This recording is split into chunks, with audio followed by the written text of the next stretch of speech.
Major announcement from Swift in regards to one bank's, I forget what the name of the bank. I'm going to show you guys here in a second. And they're cutting off the ability to fund your cryptocurrency exchange unless it's a payment of over $100,000. So they'll let you do it. They'll let you do it, but only if you got the big bucks, $100,000. Now, this is one bank for funding on one exchange, Binance, but we're going to talk about this issue. This is serious.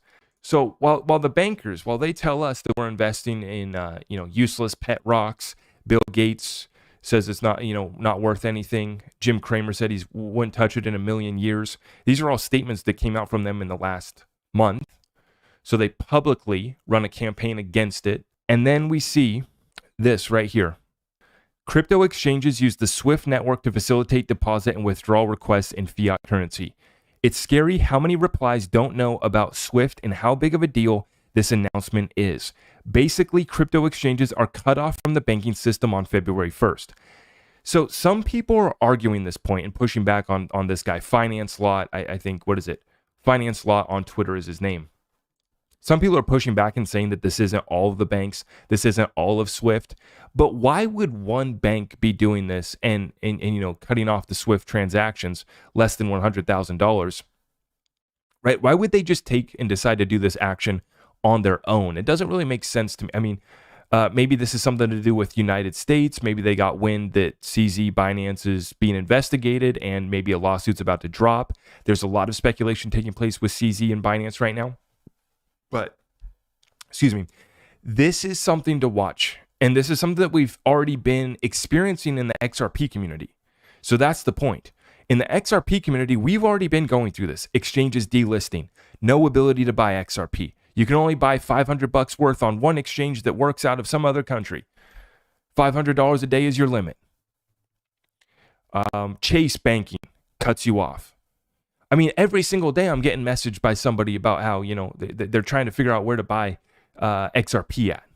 So we're used to this in the XRP community, but now you're seeing, this is just crypto in general. You can't even load up your Binance account here for less than $100,000 if you're trying to fund using this bank, which is just one, but it is part of Swift transactions. They're saying no, unless it's more than $100,000, you're cut off. So once again, if you don't think that XRP is the world reserve digital currency, you don't think that it's going to put a dent in the universe, that's fine.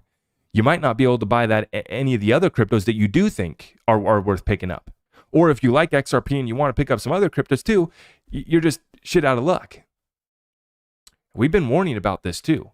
The ability for them to cut off the on-ramps and the off-ramps, that's where they're going to get us. Finance Law adds in with this, and this is what I'm thinking too. The crypto pump was perfectly timed to suck retail back in right before they passed the new SWIFT rules.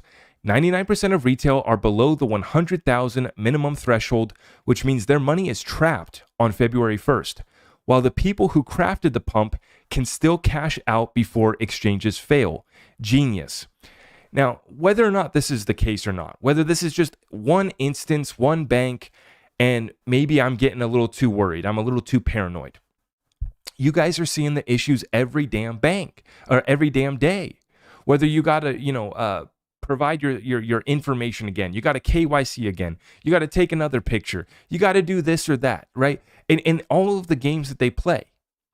And then in this instance, you're shut off. You don't have 100K, you're shut off, right? I am your host, Zach Rector. I really appreciate all of the love and support. If you want to support the channel, just remember that you can start by smashing that thumbs up for me, sharing this content far and wide, and everything else is at my website.